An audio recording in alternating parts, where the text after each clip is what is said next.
Bonjour Terre tous. Aujourd'hui on se retrouve pour une nouvelle vidéo où on va changer de mythologie nordique pour aller vers l'extrême-orient. Nous allons parler de Fang Guang, l'oiseau au chant divin. Alors il règne sur tous les êtres volatiles de la Terre. On ne le confond souvent avec l'oiseau 20 millions du Sud, l'un des gardiens des 4 orients du zodiaque chinois, aux côtés du dragon azur de l'Est, de la tortue noire du Nord, du tigre blanc de l'Ouest. Mais s'il est vrai que nous nous ressemblons, il ne quitte jamais les cieux. C'est un pur esprit, tandis qu'il est lui est un être fait de matière. Comme le dragon, son frère symbolique, il est en réalité constitué de parties du corps d'autres animaux. Son apparence est d'ailleurs changée au cours des siècles. À l'origine, elle avait une tête de cygne, le cou du serpent, le bec de l'hirondelle, le dos de la tortue et la queue du poisson.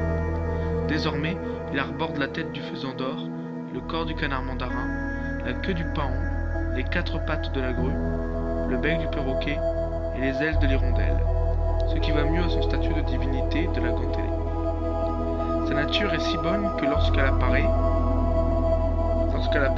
on sait qu'un grand philosophe ou un souverain bienveillant naîtra bientôt. Les endroits que j'honore de ma présence sont toujours empreints de paix, de sérénité et de bonheur. Quoi de plus normal? N'est-ce pas de l'harmonie personnifiée, l'union parfaite entre femelles et mâles yin et yang?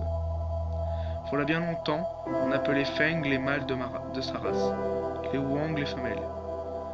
Mais ils ont fini par se nier et n'en faire plus qu'un, ou plutôt une. Dès lors, ils sont devenus le symbole de l'impératrice de Chine.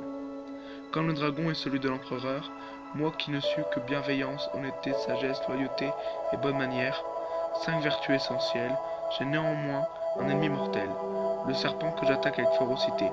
S'il passe à sa portée, c'est la seule occasion où elle va montrer son agressivité. Lorsque les temps sont troublés par la guerre, elle préfère se retirer du monde des hommes, rejoignant son aire dans les brumes des monts Kowloon. C'est pourquoi tous se réjouissent en le voyant, car ils savent alors que la saison des malheurs est désormais derrière.